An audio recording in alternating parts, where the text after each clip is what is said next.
आज हम बात करेंगे इलेक्ट्रीशियन और वायरमैन फर्स्ट ईयर में थ्योरी सब्जेक्ट के मोस्ट क्वेश्चंस की, जो आपके एनसीवीटी एग्जाम और विभिन्न प्रकार की प्रतियोगिता परीक्षाओं की दृष्टि से बहुत ही महत्वपूर्ण है। आज का अपना पहला क्वेश्चन है, हीटर बेस प्लेट में विभिन्न स्थानों पर सुरक्षित खांचे का क्या उद्देश्य होता है?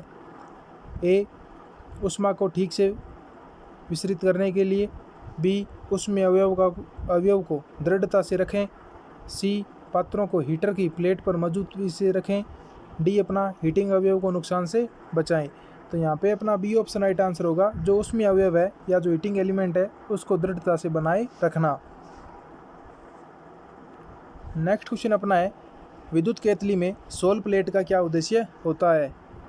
क्वेश्चन नंबर 1 है अपना ऑप्शन ए है अपना संतुलित वजन के रूप में कार्य करता है। बी, अवयव के लिए कुचालक के रूप में कार्य करता है। सी, केतली बेस को नुकसान से बचाएगा। डी है, अवयव को कंटेनर के निकट संपर्क में रखेगा। तो यहाँ पे अपना डी ऑप्शन राइट आंसर होगा, अवयव को कंटेनर के निकट संपर्क में रखेगा।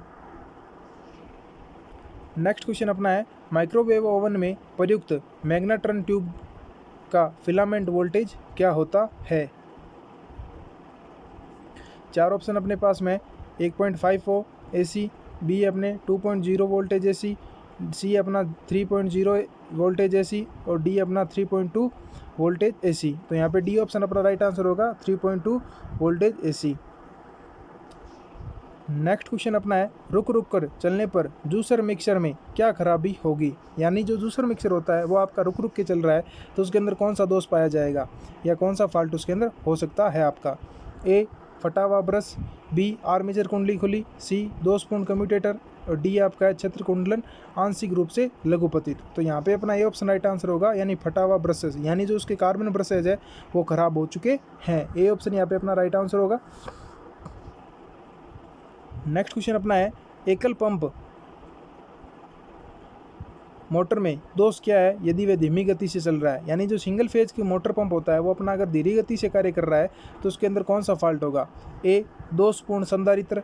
बी, खुली वाइंडिंग। सी, स्टार्टिंग वाइंडिंग में लघु पतन। डी, आपका रनिंग वाइंडिंग में लघु पतन। तो यहाँ पे ये ऑप्शन पर राइट आंसर होगा कि जो आपका संधारित्र है वो दोषपूर्ण होने की वजह से आपकी सिंगल फेज पंप है या पंप मोटर है वो धीरे गति से कार्य करता है। नेक्स्ट क्वेश्चन अपना है, उपकरण के लिए एसी आपूर्ति प्रणाली में उदासीन पथ का क्या कार्य होता है? ए ऑप्शन है अपना धारा वापसी पथ प्रदान करना। बी है वोल्टेज स्तर प्रदान करना और सी अपना है वायरिंग में वोल्टेज ड्रॉप को कम करना। डी अपना भार धारा को नियत रखना। तो यहाँ पे अपना ए ऑप्शन राइट आंसर होगा, धारा वापसी पथ प्रदान करता है। नेक्स्ट क्वेश्चन अपना है, माइक्रोवेव ओवन में मैग्नेट्रॉन ट्यूब का क्या कार्य है?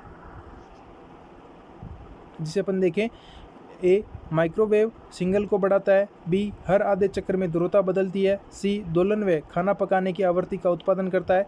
डी आपका है माइक्रोवेव ऊर्जा को विद्युत ऊर्जा से परिवर्तित करता है। तो जो आपको माइक्रोवेव ओवन में मैग्नेट्रॉन ट्यूब होती है उसका कार्य होता है दोलन व खाना पकाने की आवृत्ति को उत्पादन करना। नेक्स्ट क्वेश्चन अपना है, गीली चक्की में किस प्रकार मोटर का उपयोग किया जाता है? ए आपका यूनिवर्सल मोटर। बी आपका रिपल्सन मोटर। सी आपका capacitor start induction run motor. D आपका capacitor start capacitor run motor. तो यहाँ पे अपना सी ऑप्शन राइट आंसर होगा, capacitor start induction run motor का प्रयोग किया जाता है। नेक्स्ट क्वेश्चन अपना है कि सर्किट का नाम क्या है? यानी आगे आपको एक सर्किट डायग्राम दे रखा है और पूछा है ये सर्किट का नाम क्या है, ये किससे संबंधित सर्किट है आपका? ए इलेक्ट्रॉनिक पंखा नियामक। बी इलेक्ट्रॉनिक वोल्टेज गुणांक। C electronic voltage stabiliser. D SCR का इलेक्ट्रोनेटिक ट्रिगर सर्किट। तो यहाँ पे अपना ए ऑप्शन राइट आंसर होगा, इलेक्ट्रॉनिक पंखा नियामक, यानी जो पंखे का रेगुलेटर होता है उससे संबंधित आपको सर्किट डायग्राम दर्शाया गया है। नेक्स्ट क्वेश्चन देखेंगे, उच्च आवृत्ति अनुप्रयोग के लिए किस प्रकार के ट्रांसफार्मर का प्रयोग किया जाता है? ए अपना है रिंग कोर ट्रांसफार्मर। बी है फेराइड कोर ट्रांसफार्मर। सी है silicon steel core transformer. D है Rao अनुमुख core transformer.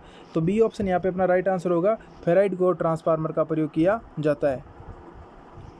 Next question अपना है, एक आदर्श ट्रांसफार्मर में प्राथमिक वोल्टेज व मध्यम वोल्टेज के बीच क्या संबंध होगा? तो 4 ऑप्शन आपके पास में, उसमें से आपको पता है ए ऑप्शन राइट आंसर होगा, जिसमें E बराबर V, यानी जो प्राथमिक ईएमएफ है उसका मान प्राथमिक वोल्टेज के बराबर होगा तथा द्वितीयक जो ईएमएफ है उसका मान द्वितीयक वोल्टेज के बराबर होगा। यानी आपको पता है जब वोल्टेज प्रभावित किया जाता है तो उसके अंदर ईएमएफ पैदा होता है जिसे अपन ई से डिनोट करते हैं। यानी ईएमएफ और वोल्टेज का मान प्राथमिक कुंडली में भी बराबर होगा और द्वितीयक कुंडली में भी वोल्टेज का मान और इंड्यूज ईएमएफ यानी विद्युत वाहक बल का मान आपस में बराबर होगा, तो वह ट्रांसफार्मर एक आपका आदर्श ट्रांसफार्मर कहलाता है। तो यहाँ पे आपका ए ऑप्शन इसके लिए राइट होगा।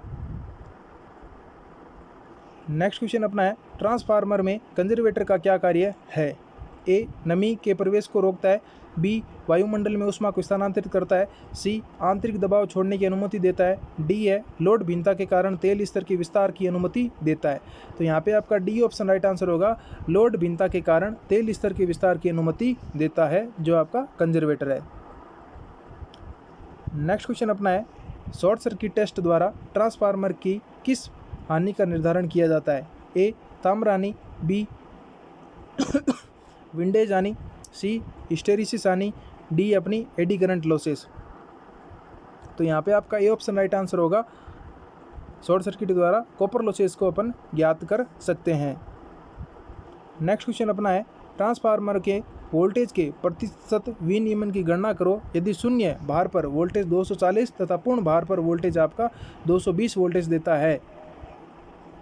तो यहाँ पे आपका डी ऑप्शन राइट आंसर होगा, 9.09%।